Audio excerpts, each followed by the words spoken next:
put your hands together for our superintendent, Dr. Kenneth R. Hamilton.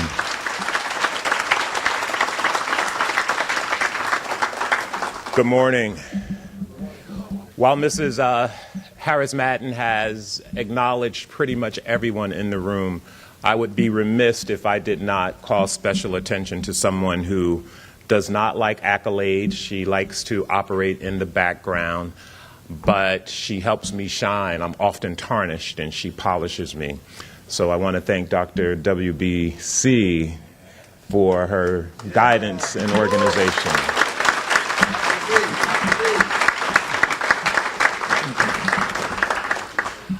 I am most encouraged today by what I see before me. This room is composed of folks from all walks of life, elected officials, clergy, community activists, black, white, male, female. And this is truly what it takes to change our community. People coming together under one umbrella for one cause with a unified voice. I am most encouraged by this outstanding, overwhelming support I have received in this community as the superintendent, from the mayor's office to the clergy, to the board that has been nothing but supportive. And we are indeed putting children first. In spite of the push and pull we sometimes experience in our community, at the end of the day, we all want the same thing, and it is for us to impact our children, particularly those who are least represented and most underserved, and that's our young men of color. My Brother's Keeper is our opportunity to get it right. It's our opportunity to pull together for the sake of all those kids out there who look like me, who statistically are not supposed to be successful. But we know that we are always up against challenging statistics in communities like Mount Vernon. I am from a community like Mount Vernon. And because there was a village that rallied behind me, I stand before you today being able to reach back and help someone who looks like me.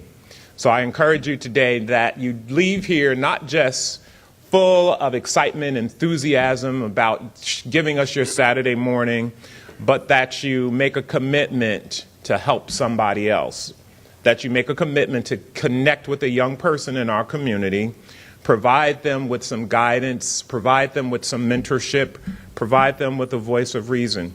I'll share a story, a very recent story. And as I get older, I get very emotional for some reason. But we had a young man who had committed a pretty serious offense, and his graduation was at risk. And before I signed off on his ultimate disciplinary action, I said, let me meet this young man and really find out what he's really all about. So I met with him, and I met with his parents, and I was just so touched that this young man, in spite of what it looked like on paper, had a decent core. He was really a decent young man. And I said, well, you know, we can't always apply the same principles to everyone without knowing something about their background and their circumstances. So I told him, I said, I'm going to let you graduate. I said, but do understand that I'm making an exception, and you deserve an exception. This one mistake should not shade you and shackle you for the rest of your life. So this was about 2 weeks ago. The other day, and I told him, I said, and if you ever need to talk to someone, I'm available. So the other day, he pedaled on his bike, and he made his way to central office, and he said, I need to see the superintendent. And he comes into the office, and sweat is pouring off this boy's body, and he just came in, and he just grabbed me, and he hugged me, and he said, thank you. You saved my life, and you don't even know it. This is one of our graduating seniors. And he told me, he said, you extended your offer to be a mentor for me. He said, how can I reach you? And I gave him my cell phone number. And I said, you can call me, you can text me, you can reach out to me anytime you like. And I'm not sharing this story because I need any accolades, because I'm beyond that point in my life where I need parades in my honor. I'm sharing this story because it's those intimate conversations that change the lives of children. And we have to be able to invest and be willing to invest. In spite of all the things on our calendar and all the things that we get distracted by, we have to be willing to make that time to sit down and talk to our children and see what they're really made of. That's what My Brother's Keeper is all about, because we are indeed our brother's keeper. Thank you.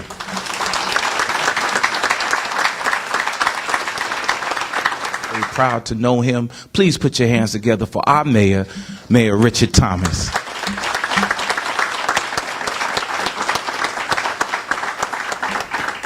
Good morning, family. And I am proud, excited, and very privileged to be Mount Vernon's mayor. And being here and not having to worry about being called to detention is a very good feeling. But I can say that as the mayor of Mount Vernon, I'm truly humbled with the opportunity to be a part of an initiative like this. I can tell you a similar story about a young man that grew up with no food in the fridge, grew up with situations where gangs were an alternative, gangs were an opportunity to get power, gangs were an ability to define their identity. I can tell you the story about a young man that had brothers and sisters that lost their way and got caught up in the system. And I can tell you the story about a young man that had to choose whether or not they were going to live or die based on the decisions they made about who they hung around with. And I can tell you that this story is very relevant, not just to the kids that are in the school system, but it's really a story about me. I grew up in Mount Vernon, and I grew up in a place that was hard to tell whether or not it loved you back. And I grew up in a place where we had things, but it wasn't really the perfect things. It was things that had great content and great substance. People like Sean Patterson Howard wrapped her arms around me. People like Dr. Donna Marable. People like, I'm looking around the room and I'm finding each and every one of you, by the way. I'm looking, Coach Semino is another person, Brother Arthur Muhammad, and you hear even Benjamin Bridges. These are all people from around the community that basically said, enough is enough, you gotta come this way. Even Yak, when Yak was playing ball and I was a few years behind him, and I wasn't as good as him, not that tall, I couldn't dunk, but I had a little crossover in the shoulder. But anyway, being able to interact with people that were positive role models gave the options to choose differently, choose alternatives, positive alternatives. This is why after-school programming is so important. This is why the decisions we make as an administration is geared toward those crucial moments, those small moments, those moments in between when our kids get out of school to when they're going home. Those moments where we have to bridge that gap, not just between the badge and the public, but between each other. And that's why Shane Brooks is going to play an integral role in making sure that we as a city really rally and wrap our arms around our kids, because we understand that the situations out there are very complicated, as Facebook would say. But we grew up here and we know how difficult and how easy it can be to say, you know what, I'm gonna roll with these guys and I'm gonna go ahead and do some bad things that I'm uncomfortable doing because there are no alternatives. And that's why I have to say thanks to Dr. Hamilton and the school district, because they have rallied with us. They have opened their doors. They have said, okay, time and time again, even though that there's a cost each time we use a facility, they said that cost is not worth it, because the life of saving a child, having that impact at the moment that they need it most, is more important. And that's what we're here gathered to do today. We're here to rally. We're here to connect the network of disconnects. We're here to work on solutions. And I know it's tough because as one family, we have all different parts, functional, dysfunctional, love, hate, but it's all about forward movement. It's all about us getting the job done. It's about the outcome. And the outcome is a safer city. The outcome is about young people having alternatives to violence. It's about young people understanding that they can succeed, they can deliver, they can get through these valleys, they can achieve, and it's going to be difficult, but we can get it done. And I just want to point to a few things that I believe where we are, and I believe we are the day after another difficult decision. A disappointing decision where justice has let us down with respect to Castile. And I do believe that that lesson is a hard lesson to accept, but it just goes to show us how much more work we have to do. It is unacceptable that someone can get shot and killed and someone can be set free because they simply felt afraid for their life, while the situation, the context around that statement didn't, in my opinion, lead up to that decision to pull a trigger to say, just because this person had a gun and made him aware based on what he was trained to do, let someone know. Now that person is gone because someone simply felt afraid. So I'm conflicted about that, and these are the reasons why we are investing in school resource officers. This is why I know it works, because I had it when I was a kid, and it helped me choose a different path. And I can speak to the work that we're doing behind the scenes, but I would much rather show you the work in Sergeant Carpenter, who's been sticking it out and making sure that we constantly confront the uncomfortable realities. And they are uncomfortable sometimes, but you know what? That's the only way we're going to change. We have to have the courage, the internal fortitude to look ourselves in the mirror and say, we have to do better, not be bitter. We have to find a way to move forward, not regress. And I can guarantee you that we are the answer. We're the answer. And if you want more transparency, if you want things to be different, we have to look at the outcome. We have to look at the structure of what we're doing and say, we're going to connect these two strengths and make it stronger. We're going to find these two weaknesses and make them better. And that's what we have to do. And I believe as we gather today and go down each of these milestones, you'll see that we are the answer that we're looking for. Thank you, everybody, and let's work.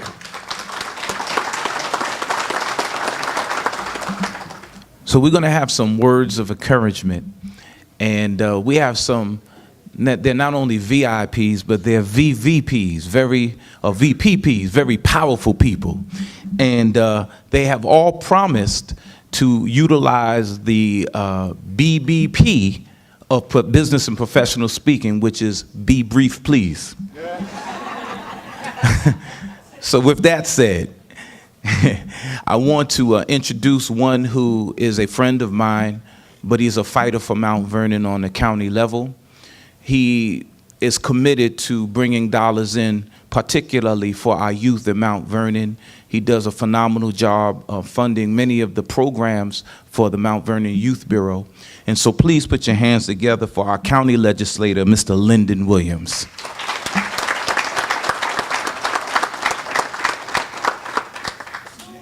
Thank you, Brother Arthur. I don't know if you were talking about me. Good morning. I am to Superintendent Dr. Hamilton and the school district. Let me commend you for pulling together this summit. I am so delighted to be here with all of you to participate in the process that President Obama set in motion when he issued these challenges to us not so long ago. Challenges about disparities, about the fact that we live in a society where statistics kind of write off some of our young men of color, and where statistics write off communities like ours. But I want to tell you that your presence here today said that those statistics are meaningless. Your presence as you continue in this city to try to make the lives of our young people different and make it positive and make them successful says that those statistics do not exist. And I think that's the attitude that we have to take, because in Mount Vernon, we have a vibrant community. We have many, many opinions. We have a diversity of thoughts and a diversity of opinions. But imagine what a vibrant community like that can be if we are able to channel that to accomplish the goals and the milestones that we set out in these documents.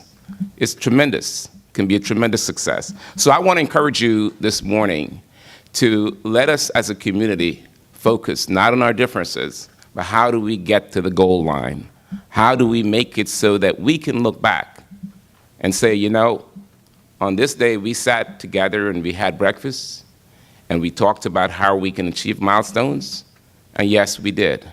So thank you for having me this morning, and I will be participating with you all the way. Yes, we can. God bless. At this time, we're very honored to have a regent in our midst. I want us to, well, we have a couple, yes, and they're going to be talking successively. So please, let's put your hands together for Dr. Lester Young Jr., Regent for the state of New York.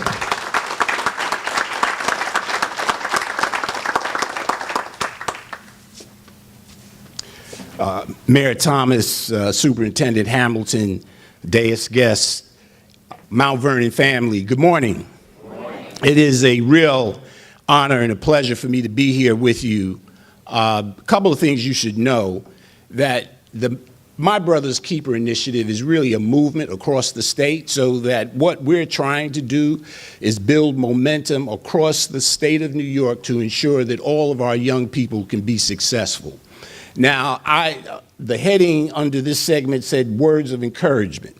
I like to, every time I take the microphone, to put my words in a sense of a context, and just indulge me for a moment. This thing that we do called public education, some historians said that it started with some simple words. A nation that expects to be free and ignorant expects the impossible. All right? Now, here's the challenge with that statement. It was made in 1780 by Thomas Jefferson. And 60% of the children that lived in his state were enslaved Africans. So he really wasn't talking about everyone. And in fact, if you understand American history, he wasn't just talking about he was leaving out enslaved Africans. He was also leaving out white women. Women were not entitled to a public education either. And so American history tells us that we've struggled to try to make a system work that was never designed for everyone. So that's the first thing. So let me fast forward, because I want to be mindful of the time.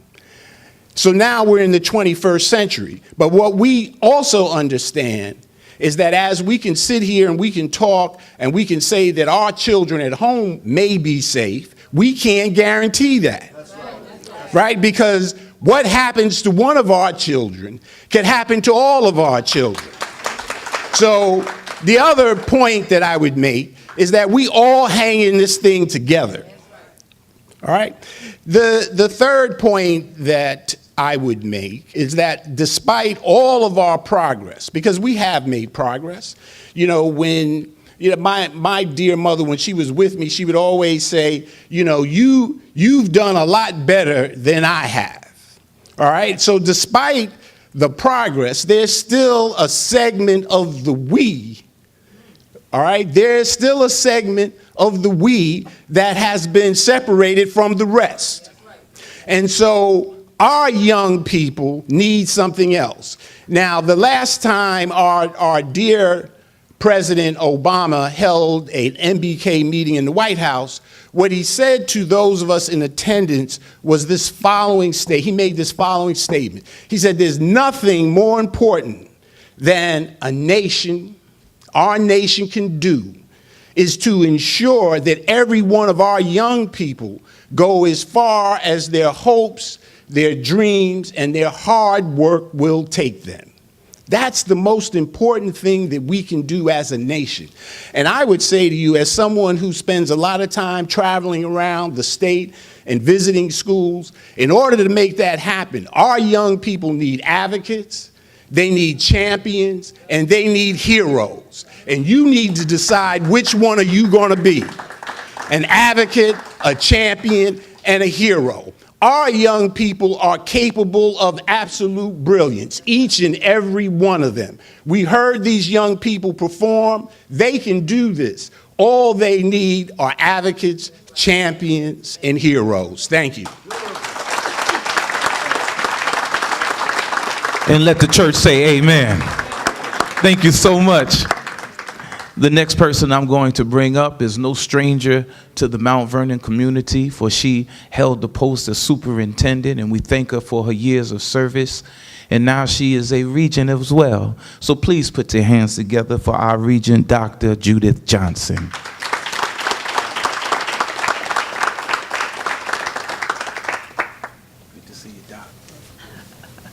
Good morning, everyone. Well, I cannot top what Dr. Young just said.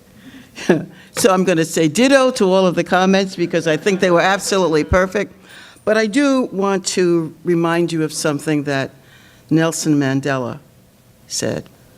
And he felt education was the most powerful tool we have for educating and supporting our children.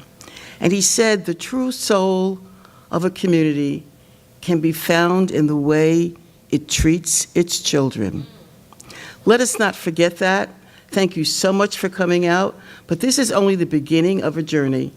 We expect you to continue to help us. You know, there is a debate going on right now about whether or not all children can be successful. Well, let's just remember one thing. No child is a throwaway child in America. No child. So we have to take responsibility and leadership for ensuring that all of our children have opportunities to be successful. I look forward to joining and supporting your efforts as we go through the year and as we go through this movement. Thank you for coming out this morning. Please put your hands together for Mr. Carlos Garcia.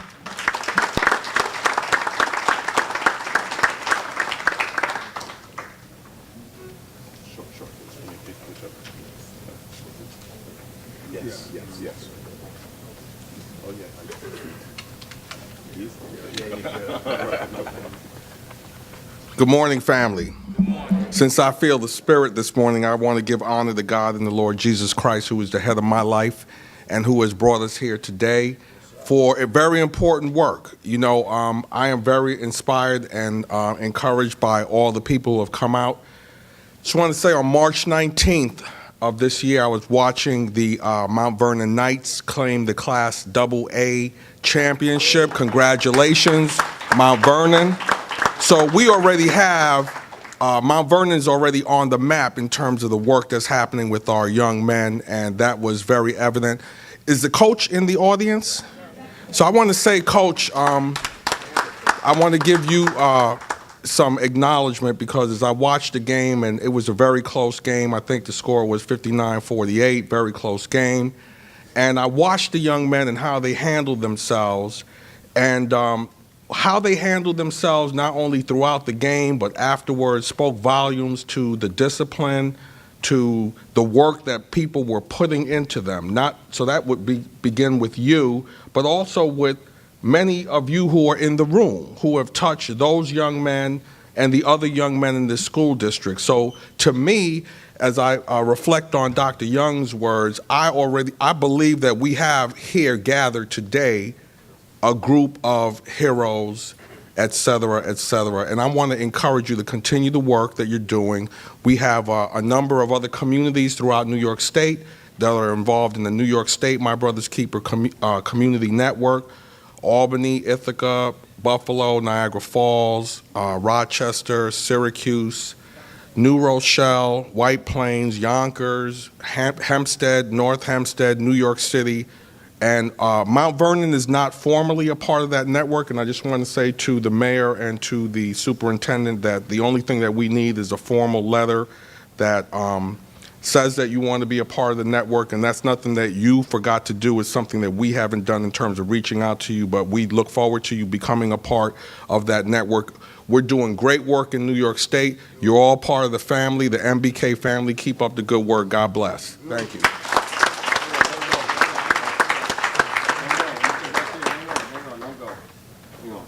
Rich Thomas, Mayor. Sign it, Dr.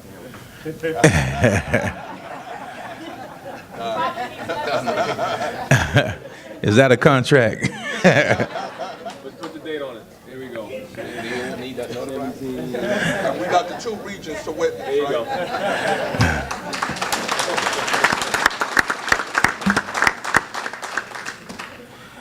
He works very diligently with the My Brother's Keeper Challenge Grant. He also is the associate for intercultural relationships working with the state. Please put your hands together for Mr. Hakeem Johnson.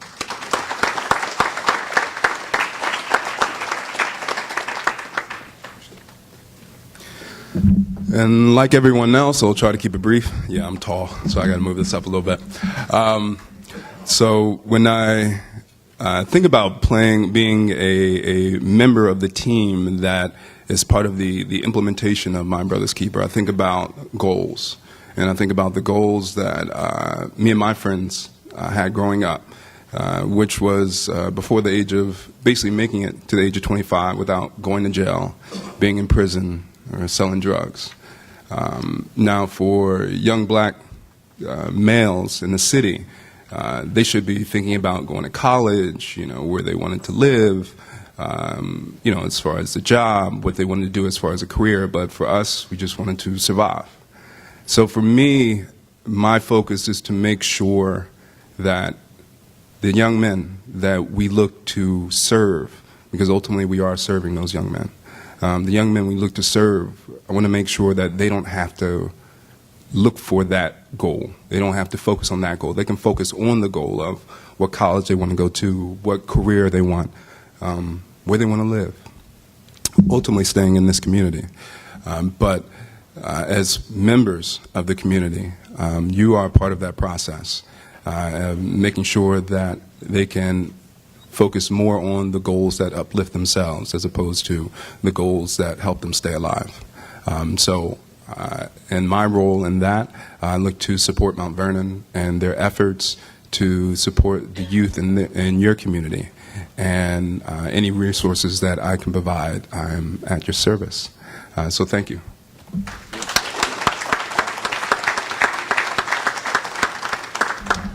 But we also have people that take it as a personal affront. Yesterday in school, I overheard a conversation between a staff member and a student, and the staff member said, "Oh, I wish you would. I wish you." We all know what that means.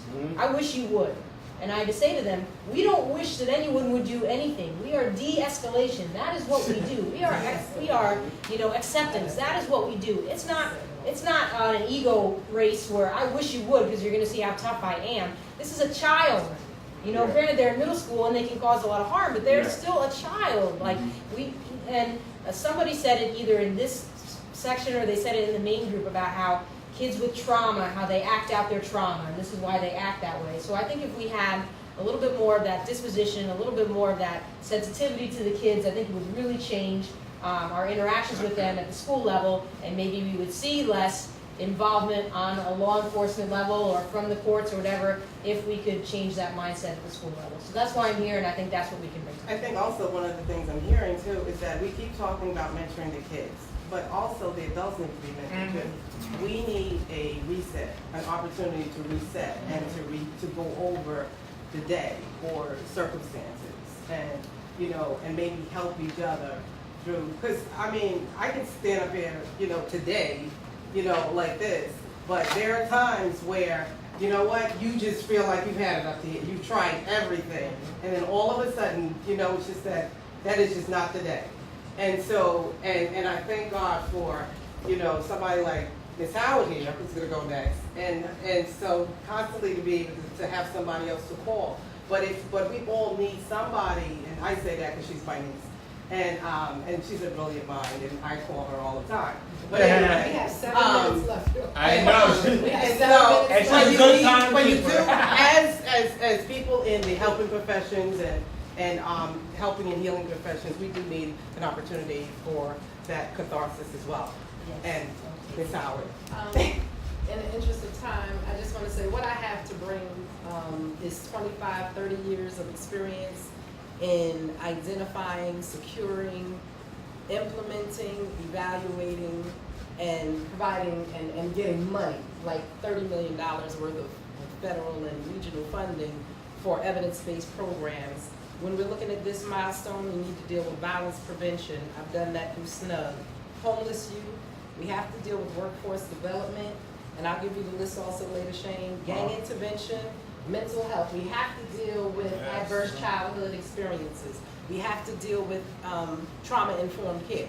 So a lot of our young people are growing up in traumatic household experiences, and we have to deal with that. We have to deal with the mental health and the substance abuse issues. We have to deal with foster care services, and I'm committed for the short term, the long term. I will lend grant writing skills. I will bring to the table relationships from around the country, and I've participated in My Brother's Keeper nationally with the White House and the Y, and regionally and locally, and I'm here whatever I can provide. So I'm King Johnson. I guess I'll be I guess I'll be the outsider. So I'm coming from the state. So I am the guy who manages the funding. So I don't have it right next to you. That's right. So I'm the guy who manages the money that comes that My Brother's Keeper provides state regions and districts. And what I would say is, and I'll try to keep it brief, looking at the outcomes as objective and the method as subjective, meaning that there's no absolute way of approaching milestone 6. There's no absolute formula. So my suggestion would be from a grant officer that travels the state, and I look at all different districts and regions. So I have the access to the resource to look at the state as a whole. I'm learning that it's important that you don't isolate the resources. So that's my suggestion after working with this grant, visiting school districts across the state, speaking with school districts who are receiving funds from the state, from across the state. If you have a formula to approach milestone 6, right? There may be a neighboring region or district that also has a formula, but it may not be as effective. But they also may have an effective effective formula for milestone 3 that you're working on. You could collaborate with that district or region. And a lot of times what I have found is a lot of regions and districts, they'll isolate themselves to reaching the milestones on their own versus partnering with neighboring regions and districts, because you'd be surprised what kind of resources you can pull together, right? So meaning even just for another police department, police department in, let's say, Queens, right? Who is also working with, the 6 goals, 6 milestones. They may have resources that they provide youth in their community that, or a framework that you can kind of pull from there and then adapt it to your community. So one of the things that I find benefits a lot of regions and districts is just pulling resources from everywhere. Because ultimately in this room you're pulling resources, right? But you're pulling it from one bowl. Right? If you have multiple bowls, you're just pulling. Right? That diversifies the resources. So I mean that would be my suggestion as far as coming from the state level, because I see it from a broader perspective. And if we're touching on kind of what we spoke on earlier, as far as, we are responsible for the youth as a whole. You want to think about broader than Mount Vernon. You want to think about the state, because there could be a kid who can move from Brooklyn to Mount Vernon and change the layout, the social construct of the community, right? It's from another community. But if that community is also replicating or working with the same framework that you're working with, it wouldn't matter if you move from Brooklyn, Queens, or from wherever, because they're all receiving the same services. So if you're all networking together, you're all on the same page. And that's ultimately what the purpose of the My Brother's Keeper State Challenge is supposed to be. Everyone's supposed to be on the same page. So that's my thought. Short term, I would say, continue to network. Like I said, I'm an outsider coming in. I just came to, see what the work you've been doing, which is great, because I've seen different districts. What we plan to do, the next step, now that we have the partners, now that we have the stakeholders, thank you, we want to get the community, the community, those who live in the community, to actually help us, to help them, to help all achieve the goals.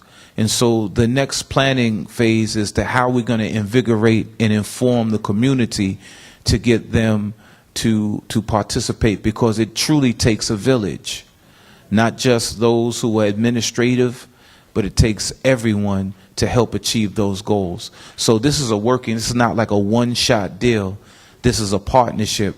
We've coined today the day of commitment. So by a show of hands, who commits to the effort? Beautiful. Look around. Look around. All right, wonderful. So at this time, to introduce our keynote speaker, this woman is a phenomenal woman. She's known by her distinctive voice, but more than that, she's known by her work ethic. And she works until the job is done. She is a finisher. She's no stranger to our district. I had the pleasure of running an after-school program here in this building when she was an acting principal here, and I've seen her grow and develop. Please put your hands together for Dr. Bennett Conroy. Come on, y'all. Oh, there she is.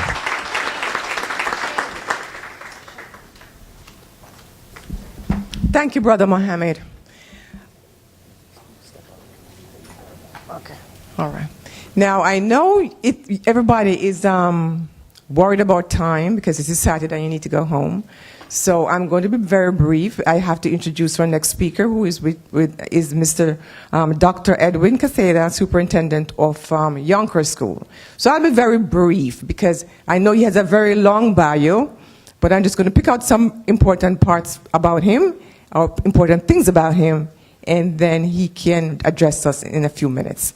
So Dr. Caseda is passionate about quality teaching and learning, compassionate about children, and proud of his humble beginnings and devoted to family. An immigrant from the Dominican Republic, Dr. Caseda came to the Bronx, New York in September 1983. Completing most of his early education in the Dominican Republic, he graduated from James Monroe High School in 1985 and immediately began his college career at Herbert H. Lehman College, completing his bachelor's degree in accounting with a minor in secondary education in 1990. His education continued in 1995, earning a school administration / district supervision from Fordham University in 2000, and a doctorate in education from Walden University in 2012. Dr. Caseda's leadership embraces collegial collaboration, a commitment to the work, adherence to deadlines, and most importantly, the need for compassion and total focus on the academic success of children. With further ado, I present Dr. Caseda.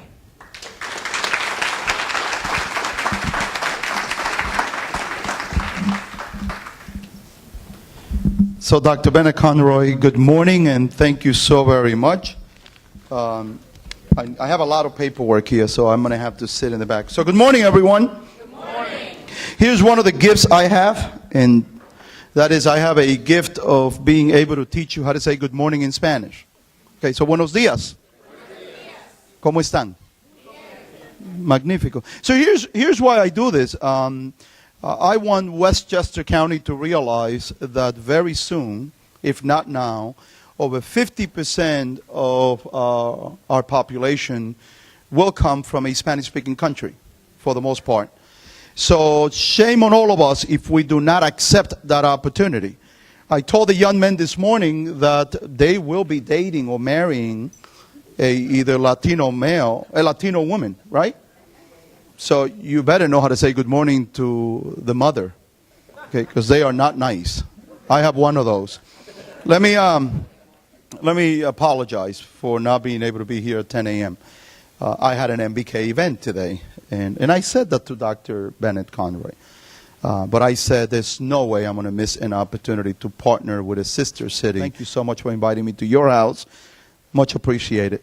For those of us that are superintendent, usually the month of June, we go straight. Monday, Tuesday, Wednesday, Thursday, Friday, Saturday, and Sunday.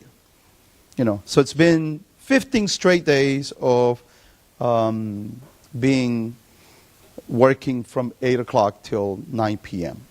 So I was a little bit tired, but there was no way I was going to miss the event this morning over at the Neperhan Community Center. We had a MBK pre-Father's Day breakfast. And what we did this morning, we brought fathers and young men together to have breakfast. So we had a wonderful breakfast with them. And then I run here. So that's an idea for you.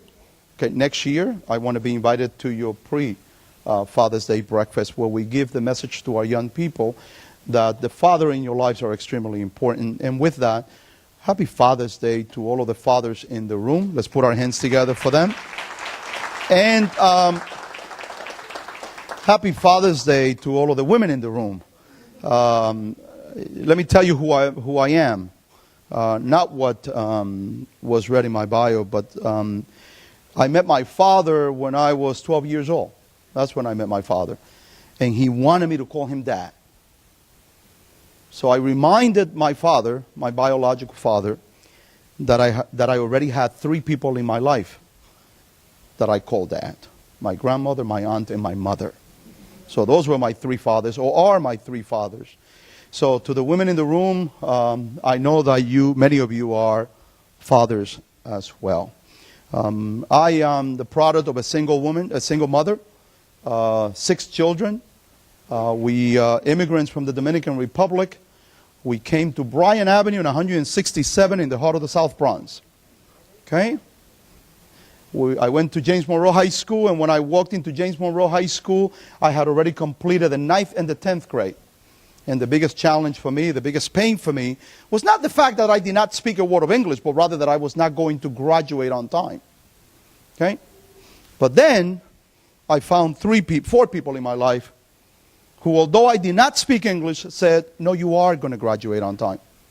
And they made it happen for me. They took care of me. So the message is clear for each and every one of you. If you do MBK, mentoring has to be part of your work. And you might want to call it mentoring. I like to call it adults who care. Because there is a misconception as it relates to mentors, that it has to be a professional, or that it has to be someone that has experience in dealing with children. Well, that's not true. A mentor is an adult who cares. Okay? So for each and every one of you in Mount Vernon, realize that one of your most important responsibility is to find adults who care. Okay? Everywhere. Just find them. The custodians of the schools, the clerical staff in the school, the mechanic that works in the corner. Doesn't matter who it is. An adult who cares. Bryan Avenue 167, back in the days, 1983, Puerto Ricans were in charge. Okay? You know that New York goes through those transitions. So what happens is that my mother gave birth to 4 young, good-looking guys. Okay? Look at the example here. Okay? So we started dating the Puerto Rican young women because they were absolutely beautiful. But that did not go too well with the Puerto Rican community. So not only were we required to do well academically, we also needed to be prepared to fight if we needed to fight. Okay? Because they were not having it. My brothers and I, we learned to build community very quickly. And to become friends. And to play handball. Young men over there, how many of you know what handball is? Yeah? No, not the old people. Any of you know what that is? Okay? Put your hands together for those young people in the room. Okay? I do this work because of them. But I do this work because I exist because of adults like you. I exist in America because of adults like you. I have a place in America because of adults like you. Okay? And I do not want to hear that poverty is a reason for those young people not to wear a suit the way I wear the suit. I just don't want to hear that. Okay? Because if we accept that premise, then I don't belong here. I should not be here. Okay? Because my mother made $16,000 cleaning hotel rooms and then came home because she's an expert seamstress, and worked until 12 every single day and refused to accept public assistance. Proud Dominican woman, refused to accept public assistance. Okay? So there were days when the meal was not in the house. Okay? But she was there. And that's the only thing that matters. That she was there. Okay? So thank you so much for inviting me. Believe me, I told Dr. Conroy Bennett that if I start speaking, I can go for a long time. So please stop me, get a timer together and say, Edwin, you spoke enough. Okay? So again, thank you, Dr. Hamilton, and to your administration. And thank you so much for accepting this challenge. I am here with my Deputy Superintendent and my Executive Director, Dr. Andrea Cadet and Elaine Shine. Thank you so much for being here with me. Okay.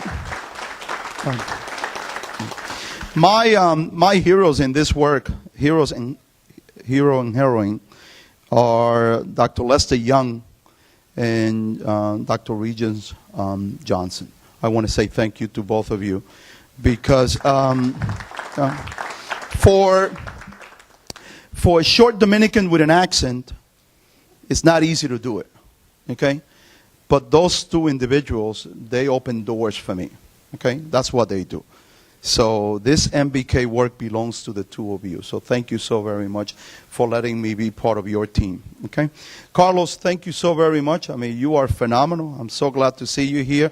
And Dr. Harold Coles, thank you so very much also for supporting our efforts, okay? And I'm going to continue by telling you that if any of you believe that MBK is an initiative, quit now, okay? Just stop doing it now, okay? MBK must be a movement, has to be a movement where we say to our young people, we have your back and we care for each and every one of you, okay? You all know that initiatives come and go, okay? But when you are enlisting individuals to partner with us, those of us that are educators, it has to become a movement, okay? So I ask you to change the concept, to change the thinking, and do not call it an initiative, okay? I am going to ask you, when you do this work, to be extremely transparent, okay? And share every piece of information that tells you how your young people are performing, okay? Just say it. Put it out there. Make it public. For those of us in education, it's a risk. Okay? Because we are constantly being judged. All the time. And most people are looking to review our data for the purpose of saying, you don't know what the heck you're doing. Okay?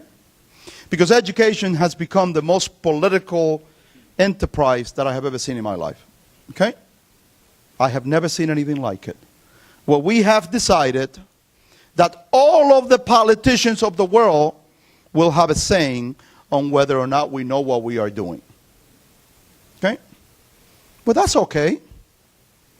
That's fine. What we need to do is challenge the politicians, each and every one of them, and ask them, how are you doing in relation to resolving that particular challenge? Okay?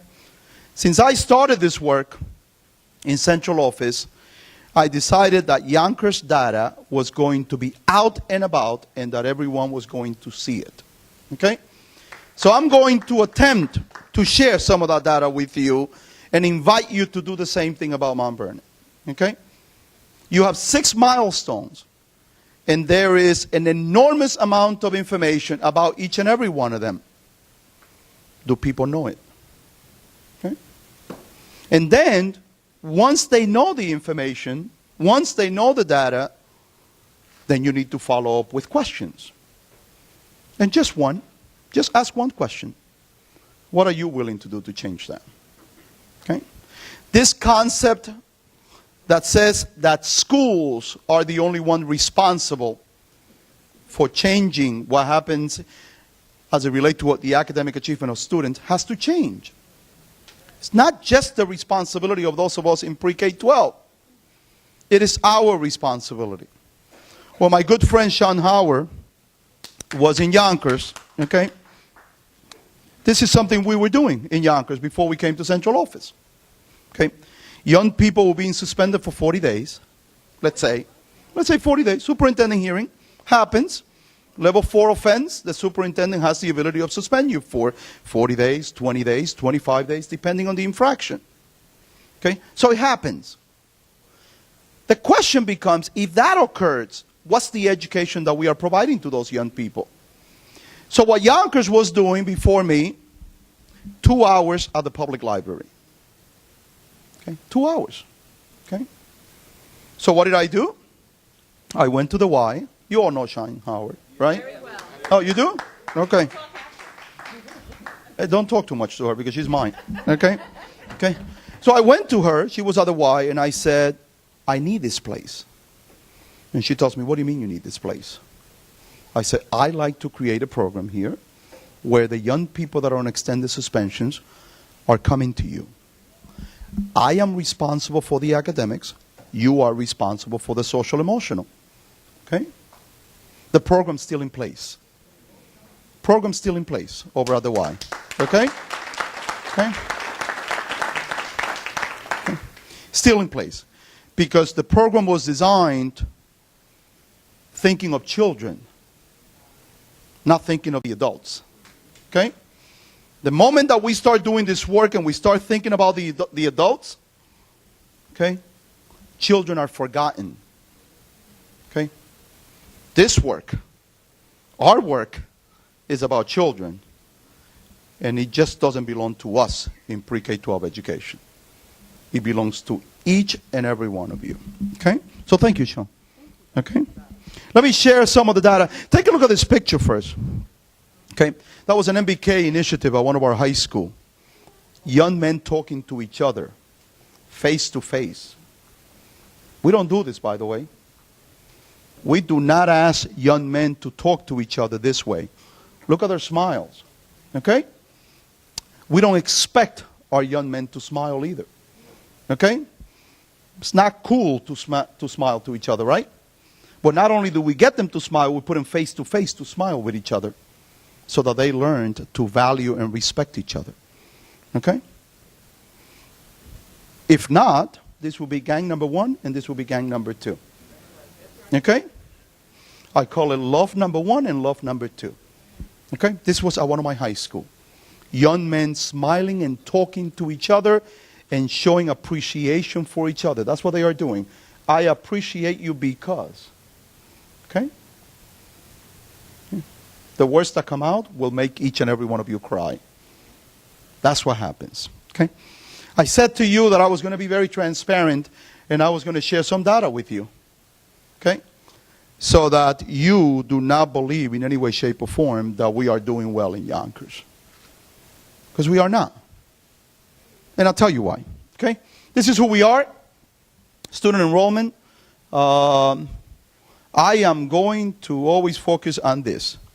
Okay? 51.4 males. Okay? Black and Hispanic. Okay? And what's important is that over 50% of the students are Latinos and about 19% of the students are Black or African American. Okay? A significant number of students in our schools. Okay? So take a look at that information so that you put the rest of the data in context. Okay? 44% of children in Yonkers are low income or poor. Okay? Important piece of information. Milestone number 1 speaks to children being ready to enter school. Okay? I am not going to speak about the assessment that we use here. Okay? You have the fall administration of the assessment and you have the spring administration of the assessment. Then what I'd like you to do is to look at the difference. Okay? 134 here, 153 here. Okay? For the Hispanic population. You could do the math in terms of the growth. Okay? For Black or African American, 135, 153. Okay? Look where they started. Okay? 135 or 134. Look where the white students started. 140 as compared to 135. 5-point difference. Okay? Look where the white students ended up. 158. Okay? You do the math. Okay? You do the math. Compare this, and compare this. 18 points. Okay? This is what? About 18 as well. Right? But look where they started. Okay? That's the problem. So if we want to move the needle as it relates to eliminating the achievement gaps, well, there are things we need to do for our students who are 0 to 3, or young people who are born and they are the ages of 0 months to 3. They are things we need to do so that when they enter K, they are ready. Okay? Look where they are. Look where the other population is at. Okay? That's ELA. Right? Or take a look at math. Same thing. Hispanic, look where they started. 132, 131 respectively. Okay? Look where the white students start. 5 points higher. Look where the Asian students start. Okay? 10 points higher. Okay? Milestone number 1. If you don't start reviewing milestone number 1, on-time graduation will be very difficult. Okay? Now take a look at milestone number 2. And refresh my memory if I'm skipping some of the milestones, which I will. So we said that milestone number 2 or 3 is students need to read on. Exactly. Thank you. Look at the 3rd grade level reading. Okay? Same assessment. Okay? Look where my black and Hispanic students begin. Okay? Look where they start. Look where the white students start. Look where the Asian, look at the white students start in 3rd grade. Okay? This is 190, this is 197. 194, 190. In both cases. Okay? What does this mean? Number 1, they were not ready, black and Latinos were not ready to enter pre-K when they entered pre-K. And there was a lot of loss of instruction between pre-K and 3rd grade. So the result is, look where the white students end up in terms of growth. Look where the Asian students end up. You do the math. Okay? Got to be transparent about this. You have got to be public about this. Take a look at student performance for math. 181 and 180, respectively. White students begin 8 points higher. Asian students begin 15 points higher. Okay? That's what it is. Look where they end up in mathematics. Look where the black and Latino students end up in mathematics. Okay? Are you willing to put that out? Are you willing to make this information public? Okay? Something that your community needs to decide if you are to address the milestones. Okay? ELA proficiency. Okay? Yonkers, 26%, 3 to 8. Okay? Now, we can spend time speaking about how crazy the ELA math exams are. We could do that. We could spend hours speaking about that.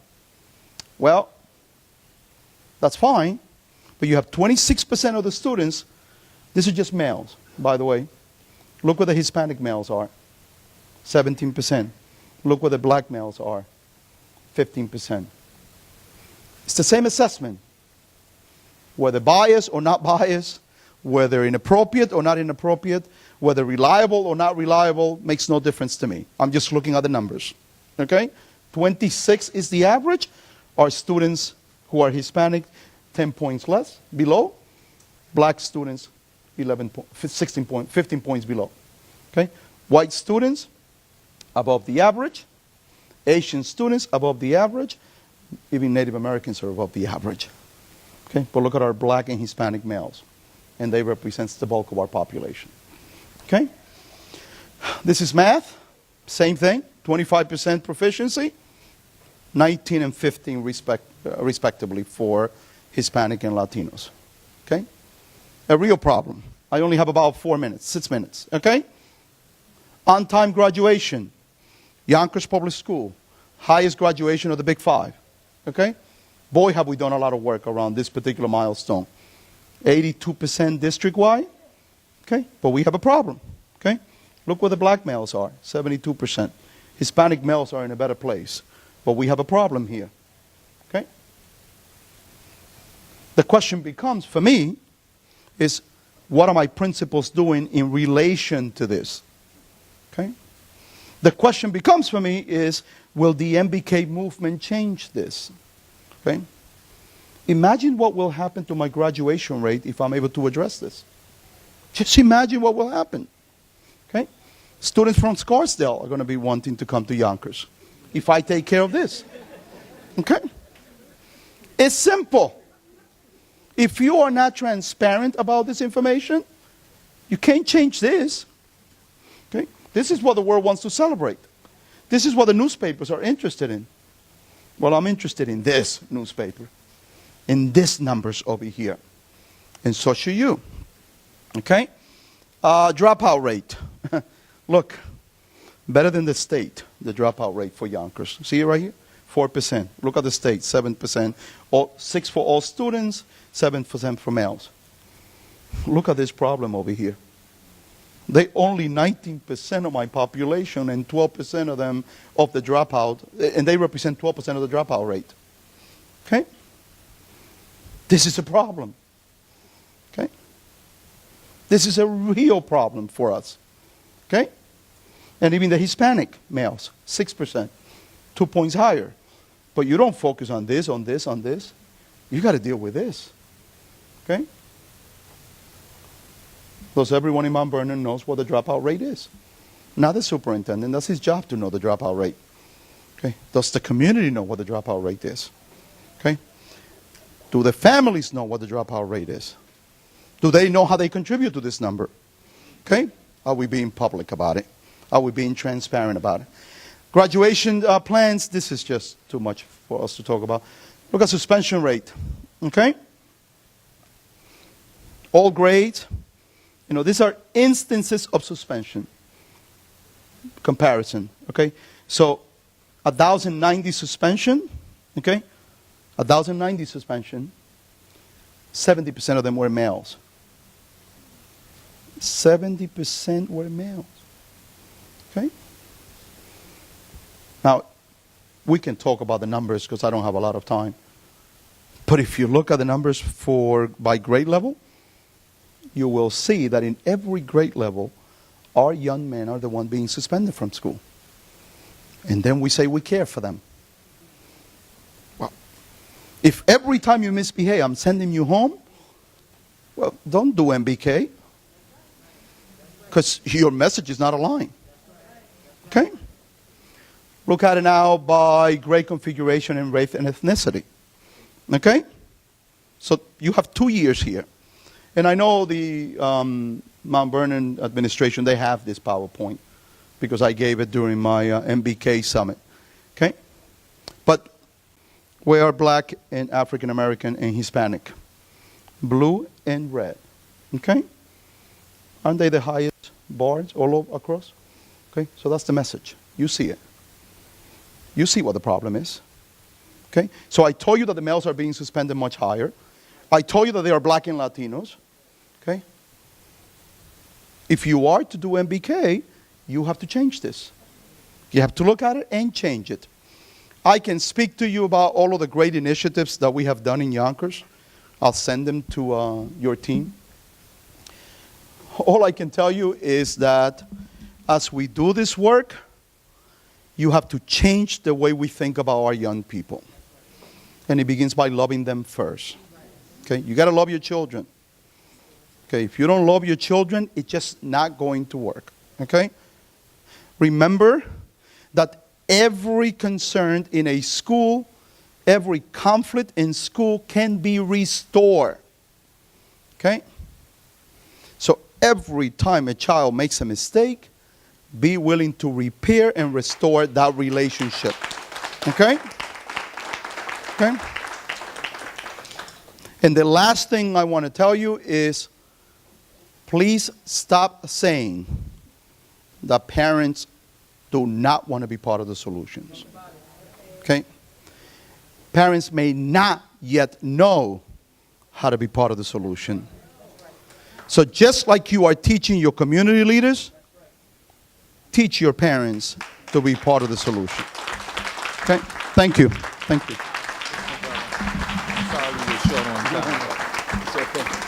Come on, let's hear it for Dr. Quesada, everybody. Can't you feel his passion? Can't you see his transparency? Wise choice.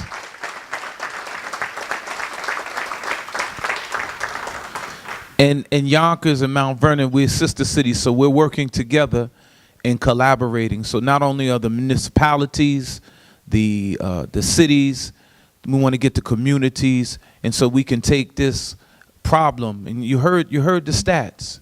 It appears that if these were vital stats, that we would need some triage, but we accept the challenge. Is that right? So at this time, to close us out, who has been the brainchild of this, delegating his staff to do various tasks to make sure that this program would go off right. To close us out, let's hear from our superintendent, Dr. Kenneth R. Hamilton, once again. You want to be at the podium? No, I'm good. First of all, let's give it up for Brother Muhammad for doing such a great job facilitating today. Thank you. And to my colleague, thank you so much for that insightful, transparent presentation. We will actually post this on our website under the MBK banner, so you can review that. You can also look at Mount Vernon's data under the State of the District address that went up last week, so that data is there as well. So I want to close with just a few comments. First of all, thank you so much for giving us your Saturday morning. To Regent Young and Regent Johnson, thank you so much for committing your time. Dr. Coles, I appreciate that. To all of you who thought it not robbery to spend your time with us this morning. But let us leave here empowered. I encourage you to find your lane. See, I'm one of those guys, I think if everybody finds their lane and stay in their lane, will we all be good? We can do this together if you find your lane.